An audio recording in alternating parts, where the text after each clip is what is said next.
They rewarded him with a captive. He gave her a new life. The war ended without celebration. There were no parades on the metal decks of the Dominion station, no songs, no banners. Victory here was quiet, measured, and cold. The Dominion did not cheer when enemies surrendered. They recorded it, archived it, and moved on. The human stood alone in the wide chamber, his boots planted on a floor polished smooth by centuries of obedience. His name was Evan Hale, though no one here bothered to say it correctly. To them, he was simply the human engineer who had refused to die when he was supposed to. The Dominion commanders watched him from their raised platform. Tall, scaled, and wrapped in ceremonial armor, they studied him the way one studied a strange tool. Useful, dangerous. Not fully understood, Evan kept his hands at his sides. He did not bow, he did not glare, he simply waited. "This conflict is concluded," the lead commander said, its voice echoing through the chamber. "Your species has proven adaptable." Evan said nothing. "You held the relay line for 9 cycles. You repaired ships under fire. You rerouted power through systems that should have collapsed. You refused surrender even when isolated." Still nothing. Evan had learned that silence unsettled them more than defiance. "In accordance with Dominion custom," the commander continued, "you are to be rewarded." A gesture followed. The floor behind Evan opened with a quiet hiss. Chains rattled. Evan turned. She was brought forward by 2 guards, her steps unsteady, her wrists bound in dark alloy cuffs that glowed faintly with restraint fields. Her skin was pale blue, marked with faint lines that spoke of noble genetics and careful breeding. Her eyes were large, dark, and fixed on the floor. She did not struggle. She had learned that struggling only made things worse. "This captive is the last surviving member of a defeated house," the commander said. "She is yours." The words landed like a weight. Evan stared at the chains first, then at the guards, then at her. She waited for the moment he would smile. She had seen it before. The moment when a victor realized what had been handed to them. The moment when ownership became permission, but it did not come. Instead, Evan frowned. "You're rewarding me," he said slowly, carefully choosing words the translators would not twist, "with a person." The commander tilted its head. "With property, with service, with obedience." Evan felt something tight form in his chest. The war flashed through his mind. Burning hulls, silent screams over open comms, friends who never made it off stations like this. He had endured all of it because he believed there was a line he would not cross. This felt like that line. "She's shaking," Evan said. The guard stiffened. The captive's breath hitched despite her effort to stay still. The commander looked confused. "That is irrelevant." Evan stepped closer to her. The guards moved, weapons shifting slightly, but no order came to stop him. Humans were still a novelty. The Dominion liked to watch them. He lowered his voice. "What's your name?" Her lips parted, then closed. She did not answer. The commander spoke instead. "Names are unnecessary." Evan ignored it. "You don't have to look at me," he said gently, "but you can. I won't hurt you." Her eyes lifted despite herself. Fear lived there deep and practiced, but beneath it was something else, confusion. No one had ever said that to her. "My name is Lyra," she whispered. The sound of it felt like rebellion. A low murmur spread among the observers. Evan straightened and turned back to the platform. "I don't accept this," he said. Silence crashed down. "You do not have the authority to refuse," the commander said. Evan nodded. "Then I'll reframe it. If this is a reward, then how I use it is my concern." The commander considered this. Dominion law was rigid, but pride often bent it. "Very well," it said. "The captive is under your control." Evan looked back at Lyra. "First thing," he said, "those come off." The guards hesitated. The commander's eyes narrowed. "Explain." "She's not a tool," Evan said. "And if you want humans to respect your customs, you might want to understand ours." "And what is your custom, human?" Evan met its gaze. "We don't chain people to prove power." The pause stretched long. Then the commander flicked a claw. "Remove the restraints." The sound of the cuffs unlocking echoed louder than any gunshot. Lyra swayed as the field disengaged. Evan caught her before she fell. She flinched at the contact, then froze when nothing followed. His grip was firm but careful, like someone helping her stand rather than claiming her. The guards stepped back. The crowd whispered. Evan guided her to a nearby bench and released her immediately, giving her space. He crouched in front of her instead, lowering himself so he was not towering over her. "You're safe," he said, "for now." She searched his face for the lie. She had been trained to see it. She could not find it. "What do you want?" she asked. Evan thought for a moment. "Right now, I want you to eat something and rest." That answer broke something inside her. They were dismissed shortly after. Dominion officials lost interest once the novelty faded, convinced the human would tire of kindness. Cruelty, after all, was the natural order. Evan was given quarters meant for an officer. Lyra expected to be ordered to kneel, to stand in a corner to wait for summons. Instead, Evan handed her a blanket and pointed to the sleeping area. "You can take the bed," he said. "I'll use the chair." She stared at him. "I am not allowed." "You are allowed," he said simply. That night she did not sleep. She watched him from the shadows, waiting for the shift. It never came. He sat quietly, reviewing data pads, repairing a damaged drone, doing small human things that made no sense to her. Days passed. Evan requested supplies, food suited to her biology, medical scans, educational access. Questions followed. "Why are you investing resources into a captive?" one official asked. "She's not a captive," Evan replied. "She's a survivor." The word spread. Some laughed. Some frowned. A few watched closely. Lyra learned slowly. Humans did not dominate through fear. They built systems. They prepared. They planned for consequences long after battles ended. She learned Evan had lost his brother early in the war. That he repaired ships because it kept others alive. That he spoke softly because he did not need to be loud. She learned that he never locked the door. The realization terrified her more than chains ever had. One evening, as distant engines hummed through the station, Lyra finally asked the question burning inside her. "Why are you doing this?" Evan looked up from his work. "Because someone once had power over me," he said, "and they used it to break things." He paused. "I decided I wouldn't." Outside the quarters, unseen by either of them, Dominion observers recorded everything. Not because they were amused anymore, but because they were uneasy. The human had been rewarded, and instead of taking what was offered, he was changing it. That had never happened before. The Dominion station did not sleep. Lights dimmed and brightened in cycles meant to imitate rest, but the hum of power never faded. Pipes whispered behind walls. Distant engines throbbed like a slow, endless heartbeat. For most who lived there, it was normal. For Lyra, it was a reminder that she was still inside the machine that had destroyed her world. She woke before the light cycle shifted, sitting up with a sharp breath, her hands already searching for chains that were no longer there. They did not find any. The bed beneath her was soft, far softer than any surface she had slept on since her capture. For a moment, confusion wrapped around her like fog. Then memory returned. The human, his calm voice, the way the cuffs had unlocked. She turned her head. Evan was asleep in the chair near the wall, his head tilted back, arms folded loosely across his chest. A data pad lay dark on the floor near his boot. He looked smaller when he slept, less like a survivor of war and more like someone exhausted from carrying weight too long. Lyra watched him carefully. In her culture, sleep around another meant trust or weakness, sometimes both. She did not understand why he would allow either. She slid from the bed silently, her bare feet touching the cool floor. The room was simple, clean, nothing decorative. Tools were arranged neatly. Food packets were stacked on a counter, several clearly marked for her species. Her throat tightened. No one had ever prepared food for her without expecting something in return. She moved toward the door, curiosity pulling her forward. The door was not locked. She tested it gently. It opened. Beyond was a corridor, quiet at this hour. She stepped out, heart racing, half expecting alarms. None came. She could leave. The thought struck her hard. She could run until guards stopped her, until punishment came. Until the illusion shattered and reality returned. Instead, she stayed. When Evan woke, he found her sitting at the small table, staring at a cup of warm, nutrient drink he had prepared earlier and left sealed. "You didn't sleep much," he said, not accusing, just noticing. "I did not know if I was allowed," she replied. He frowned slightly. "You don't need permission to rest." That sentence lingered between them. The days settled into a strange rhythm. Evan was often gone, called to repair systems or advise Dominion engineers who still did not fully understand human designs. Each time he left, he told Lyra where he was going and when he expected to return. Each time he returned when he said he would. Trust built slowly, not as a feeling, but as a pattern. Lyra began exploring the station during approved hours, escorted at first, then alone. Dominion eyes followed her, calculating. Some saw her as wasted property, others saw risk. She learned quickly. Humans valued learning. Evan had requested access for her to human education archives, starting with language and basic science.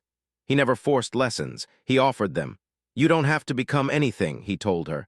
Just understand your options. Options. The word felt dangerous. As her confidence grew, so did the whispers. She walks freely. She speaks in council halls. The human has grown attached. Dominion officials summoned Evan more often.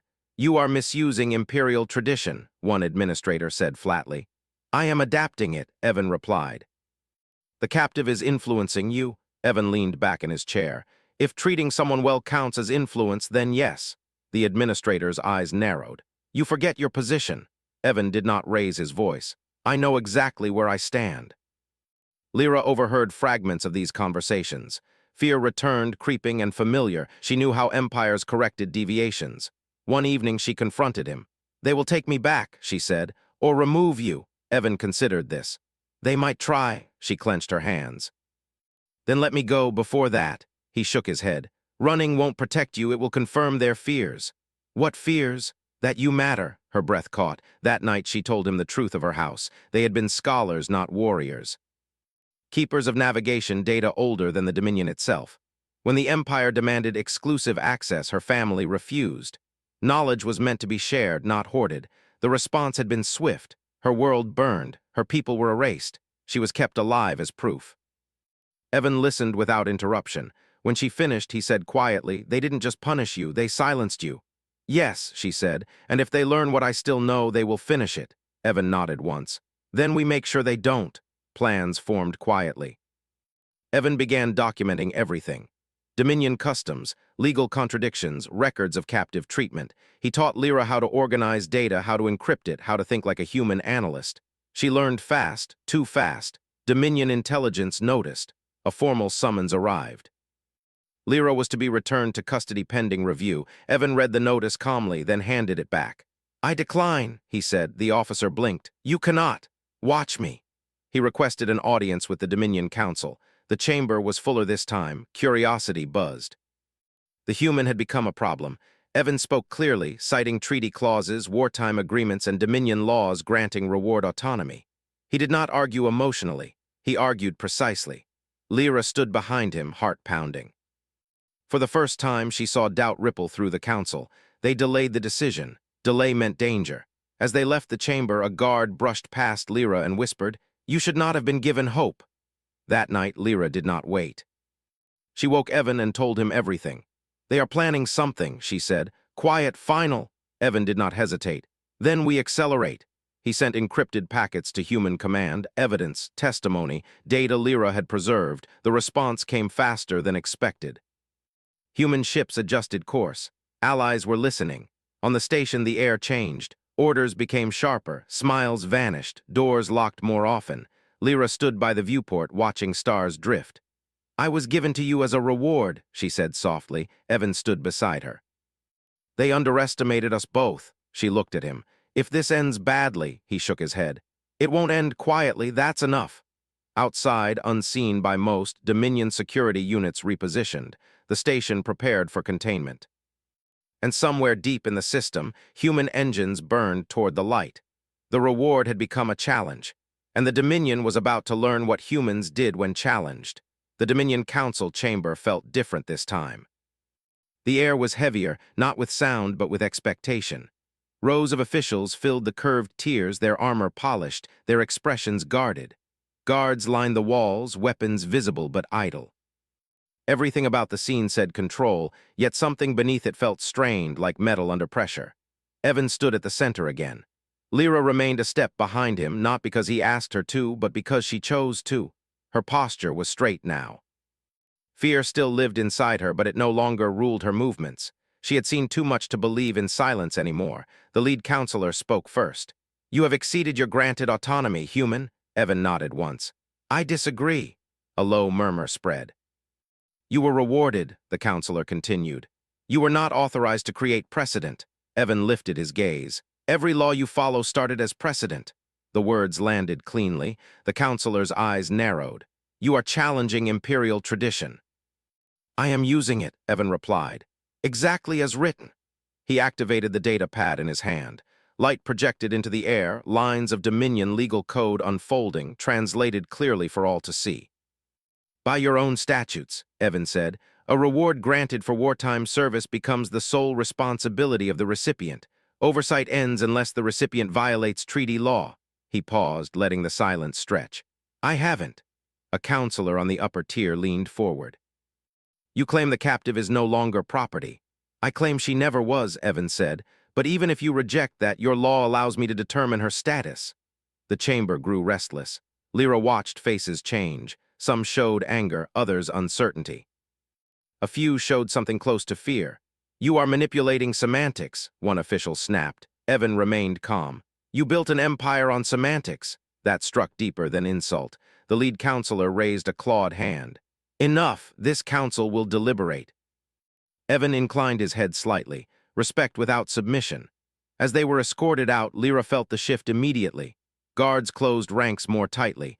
Corridors that were once open now required clearance. The station was sealing itself, not against attack, but against escape. They will not rule in your favor, Lyra said quietly as they walked.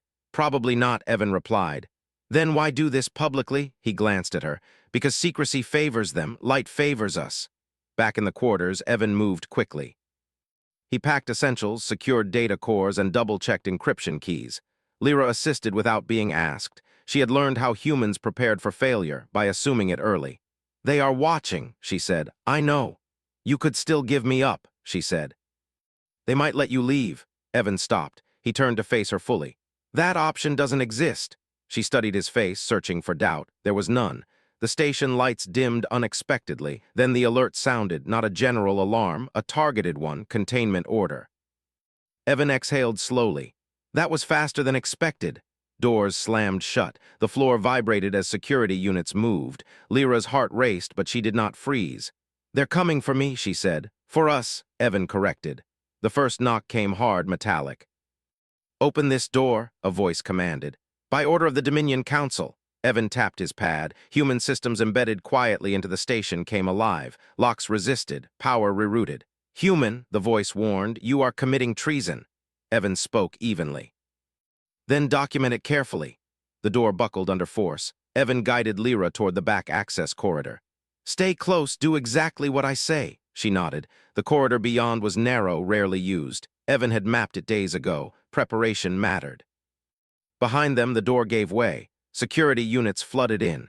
Evan did not run blindly. He moved with purpose, disabling systems, sealing sections behind them. He did not fight unless forced. Humans did not need to overpower empires. They needed to outthink them.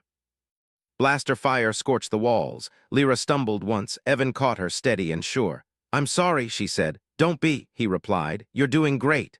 Those words mattered more than protection. They reached a junction where the corridor split. Evan stopped. Change of plan, he said. Before Lyra could ask, the station shuddered. A deep vibration rolled through the metal, different from internal movement. External, Evan smiled faintly. They're early. What is happening? Lyra asked. Human ships just dropped out of silent approach, he said. They're not attacking. Another tremor, louder this time. They're broadcasting. Across the station, screens flickered. Every channel opened at once. Lyra gasped as her own image appeared, recorded testimony playing on loop. Her voice filled the corridors, calm and clear as she spoke of her people, her world, and the Dominion's traditions. Other images followed. Records, orders, evidence. The Dominion had hidden these things in shadows. Humans had dragged them into the open. Security units hesitated. Some lowered their weapons. Others pressed on, but the rhythm was broken. Evan and Lyra reached an observation platform overlooking the docking bay. Human ships hung there, sleek and quiet, weapons cold but ready. A transmission request came through. Evan accepted. A familiar human face appeared, calm, focused. We see you, the officer said. We're not firing unless fired upon. Evan nodded. Good.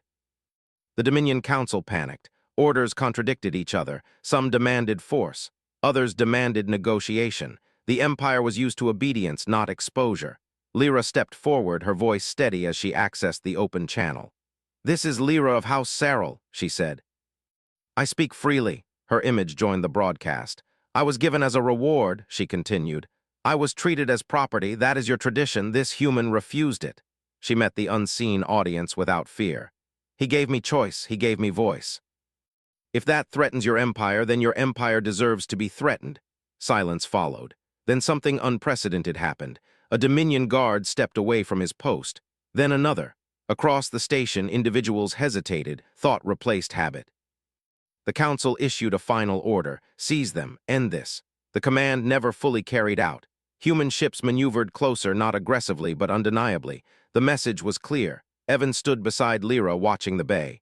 "They'll back down," he said. "And if they do?" she asked. "Then they admit what they are," he replied. Minutes passed. Finally, a council transmission came through. "The captive will be released pending further review," the counselor said stiffly. "You and your forces are to withdraw." Evan smiled slightly. "No," the counselor's eyes widened. "She leaves freely," Evan continued. "Under human protection, no pending status, no review." The council hesitated. The galaxy was watching now. "Agreed," the counselor said at last. The connection cut. Lyra released a breath she did not realize she was holding. "It's over?" she asked. Evan shook his head gently. "No, it started." As human shuttles docked and the station buzzed with uncertain quiet, Lyra understood something profound. She had not been rescued. She had been recognized, and that frightened the Dominion more than any weapon humanity possessed. The station did not erupt into chaos after the Council's decision. That was what made it frightening. Instead, everything slowed. Orders stopped coming. Guards stood uncertain, weapons lowered but not holstered. Officials retreated behind sealed doors, whispering urgently to unseen superiors. The Dominion was not collapsing. It was thinking. That was worse. Evan sensed it immediately as the human shuttle completed docking procedures. The bay lights shifted to neutral status, a signal of temporary truce. Neutral did not mean safe. It meant waiting. Lyra stood beside him, watching humans step onto the station floor. They moved with practiced calm, scanning, not provoking. No banners, no victory gestures, just presence. "This feels unfinished," she said. "It is," Evan replied. "Empires don't let go easily." Human Command established a small, secure perimeter, careful not to appear like an occupying force. Cameras were everywhere now. Dominion feeds, human feeds, neutral observers. The story had escaped containment. That was the point. Lyra was escorted to a temporary safe room, though she was no longer restrained. Evan remained just outside, speaking quietly with human officers. He shared what he knew of the station layout, council psychology, and likely pressure points. "They won't attack us directly," he said. "Not now, not with witnesses."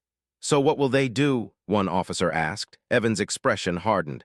"They'll try to redefine the situation." The Dominion Council convened again within hours. This time the chamber was sealed to most observers, but not all. Too many eyes were already watching to fully retreat into shadow. The lead counselor spoke with measured authority. "The captive's status is under review," it announced. "However, the humans' actions have caused instability. That must be addressed." Another counselor leaned forward. "We cannot appear weak." A third countered, "We cannot appear cruel." Silence followed. The Dominion had ruled through certainty for centuries. Humans introduced doubt. Back in the safe room, Lyra sat alone, staring at her reflection in the dark viewport. She barely recognized herself. Her posture was different. Her eyes were different. Fear was still there, but it no longer defined her shape. A message notification blinked on the console. "Open channel request." She hesitated, then accepted. The face that appeared was not human. It was a Dominion citizen, younger, nervous. "I shouldn't be doing this," the individual said quickly. "But is it true?" Lyra held steady. "Is what true?" "That the human didn't claim you," the speaker said. "That you chose to stay." "Yes," Lyra said. "I chose." The individual swallowed. Then maybe others could too." The channel cut abruptly. Lyra sat back, heart pounding. Outside, Evan received a similar signal in a different form. A Dominion logistics officer quietly altered a supply request, rerouting medical resources toward captive housing areas. A small thing. Intentional. Change rarely announced itself loudly. The Council's next move came disguised as diplomacy. A formal proposal was delivered to Human Command. The Dominion would recognize Lyra as a protected individual under temporary human supervision. In return, humans would withdraw forces and cease further broadcasts. It was framed as compromise. Evan read it twice. "They're freezing the moment," he said, "hoping time dulls it." Human Command looked to him. "And if we refuse?" "They escalate quietly," Evan replied. "Disappear witnesses, rewrite records, wait us out." Lyra joined them then, having been cleared to move freely. She read the proposal herself. "They're offering safety," she said. For now, Evan replied. She looked up at him. What happens if we say no? Evan met her gaze. They'll show us who they really are, she nodded slowly. Then say no. The response was sent. The effect was immediate. Dominion systems restricted access. Human movement was constrained to designated zones. Station traffic slowed. Supplies delayed. Pressure without violence. The message was clear. You can leave. You cannot stay. Evan gathered the human team. They're isolating us socially, he said. Next comes narrative control. As if on cue, Dominion media channels release statements praising human bravery while subtly framing Evan's actions as emotional excess. A misunderstanding. An anomaly. Lyra's testimony was replayed less frequently, edited carefully, context removed. They're burying it, she said quietly. Yes, Evan replied, but they're also confirming it. How? She asked. Empires don't erase things that don't matter. Then came the unexpected. A delegation request, not from the Council, from multiple subject species. They wanted to speak to Lyra. The Dominion tried to block it. Humans opened a channel anyway. One by one, alien faces appeared. Different forms, different worlds. All with the same question behind their eyes. Is it possible? One asked. What you did, Lyra answered honestly. It was not easy, it is not safe, but yes, it is possible. The sessions were brief, interrupted often, still they happened, and they spread. The Dominion Council convened again, this time in panic. Human influence is spreading, one counselor hissed. They are destabilizing social order. They are exposing it, another replied. There is a difference. Then end it, the lead counselor snapped. Now. Orders were drafted. Quiet ones. Human command detected the shift too late to prevent it, but early enough to react. Security units moved simultaneously across the station, attempting to isolate Evan and Lyra from each other. Evan was intercepted in a corridor, surrounded. Stand down, the unit leader ordered. This is an internal matter. Evan raised his hand slowly. You're making a mistake.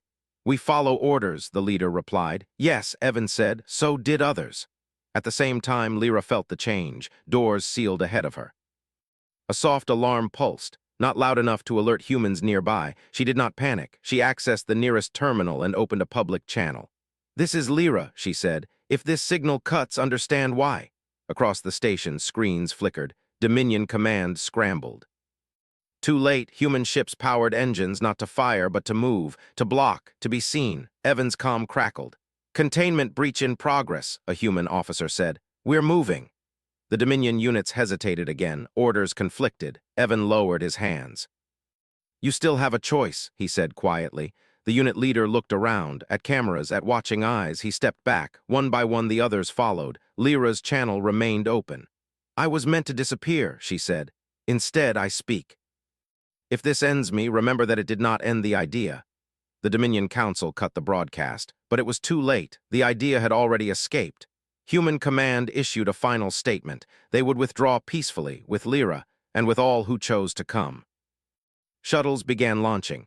Not many at first, then more, individuals, families, those who dared. The Dominion did not fire, they watched. As Evan stood at the ramp of the last shuttle, he looked back at the station. Vast, powerful, suddenly unsure. Lyra stood beside him, no longer looking at the floor. They're letting us go, she said. For now, Evan replied. She nodded. They'll remember this. So will everyone else, he said. The shuttle doors closed, engines ignited. And behind them, the Dominion station remained intact, unburned, and forever changed. Because the most dangerous thing humanity had brought into its heart was not a fleet. It was a choice. The journey away from the Dominion station felt unreal. Stars stretched into clean lines as the human shuttle entered faster travel, leaving behind metal corridors, watching eyes, and centuries of unquestioned power. Inside the cabin, there was no cheering, no victory speeches. Just quiet breathing and the low hum of engines doing their work. Lyra sat near the viewport, watching the stars slide past. For the first time since her world burned, she was not being taken somewhere against her will. She was leaving. Evan stood nearby, speaking softly with the shuttle pilot. His posture was relaxed, but his eyes stayed alert. The danger was not over. It had only changed shape. Human space welcomed them without ceremony. No grand stations, no towering monuments. Just a steady network of ships, habitats, and planets built for function rather than fear. Lyra noticed it immediately. Humans did not design places to impress rulers. They designed them to support life. She was taken to a medical center first, not an interrogation room. Not a holding cell, a medical center. Doctors asked permission before touching her. They explained every scan, every test. They spoke to her as if her comfort mattered as much as their data. That alone almost broke her. Evan stayed nearby but never hovered. He understood something many did not. Safety meant space as much as protection. The results came back quickly. "She's healthy," the doctor said. "Malnourished before but recovering well, no restrictions." No restrictions, the words echoed. Human officials met with her next. They did not sit above her, they sat across from her. "You are requesting asylum," one of them said. Lyra nodded. "Yes. You understand this means you are not property," the official continued. "Not of us, not of anyone." "I understand," Lyra said. "That is why I am here." The request was approved the same day. Citizenship would take longer, but protection was immediate. When Evan heard, he simply nodded as if he had never doubted the outcome. "You're safe," he said. She looked at him. "I was safe with you first." He smiled, small and tired. "That was temporary. This is better." The days that followed were full but not overwhelming. Humans had learned that survival was not just about rescue. It was about rebuilding. Lyra was offered education programs tailored to her knowledge level. She chose history and systems science first. She wanted to understand how humans had reached this point. What she found surprised her. Human history was not clean. It was full of mistakes, cruelty, and long periods of injustice. But it was also full of something the Dominion lacked: self-correction. Humans argued with themselves, challenged traditions, exposed their own failures. They did not pretend to be perfect. They tried to be better. That made all the difference. Evan returned to active duty but remained close. Not as a guardian, as a contact, a friend. They spoke often, usually about small things: food preferences, station layout, stories from Earth that sounded impossible. One evening, as they walked through a public observation deck, Lyra noticed other non-human species nearby. Some she recognized from Dominion space, others she did not. "They came after you," Evan said, following her gaze. "After what happened?" "For safety," she asked. "For hope," he replied. The Dominion did not strike back. That worried everyone. Instead, they released statements, carefully worded. Calm, they claimed internal review, cultural misunderstanding, progress underway. Humans responded politely and kept recording everything. Weeks passed, then months. Lyra's testimony spread quietly through neutral networks, not as propaganda, as documentation, as lived experience. Other former captives came forward, some through human channels, some through allies emboldened by what they had seen. The Dominion's grip weakened, not through rebellion but through hesitation. Empires depended on certainty. Doubt was corrosive. Evan was called to testify before a human council, not as an accused, as a witness. "You could have avoided this," one council member said. "You could have accepted the reward and left." "Yes," Evan agreed. "Why didn't you?" Evan thought for a moment. "Because power tests who you already are. I didn't want to fail quietly." The answer was archived. The Dominion tried one last move. They sent an envoy. It arrived under flag of peace, requesting a private meeting with Lyra. Human officials refused at first. Lyra asked to reconsider. "They want to control the story," one official warned. "They already lost control," Lyra said. "I want to see what remains." The meeting was held in a transparent chamber. Observers present. Channels open. The envoy spoke smoothly. Apologies were offered. Traditions acknowledged as flawed. Reform promised. Then the question came. "Will you return?" the envoy asked, "as a symbol of unity?" Lyra did not answer immediately. She looked around the chamber, at humans, at other species watching, at Evan standing quietly at the back. "No," she said. The envoy stiffened. "I will not return as a symbol," Lyra continued. "I will not be used again, but I will speak. I will document, I will help others leave." The envoy tried to protest. The meeting ended. The Dominion never made the request again. Years passed. Lyra became a liaison between species. She helped design relocation programs, education exchanges, legal frameworks that made captivity harder to hide. She never called herself a leader. Others did. Evan eventually left frontline service. Not because he was tired, but because there were others like him now. Humans who understood that strength did not always mean force. On his last day in uniform, he stood with Lyra on a station balcony, watching ships move like slow stars. "They rewarded me once," he said. She smiled. "Poor decision." "They won't make it again," he replied. She nodded. "They don't need to." Far away, the Dominion still existed. Smaller, quieter, watching its borders more than expanding them. Species remembered what happened. They remembered the human who was given ownership and chose responsibility instead. They remembered the captive who was offered silence and chose a voice. The phrase spread slowly through trade routes and data nets, whispered more than declared. Humans do not take what you are. They ask who you want to become. And across the galaxy, that question proved more powerful than any empire had ever been prepared to face.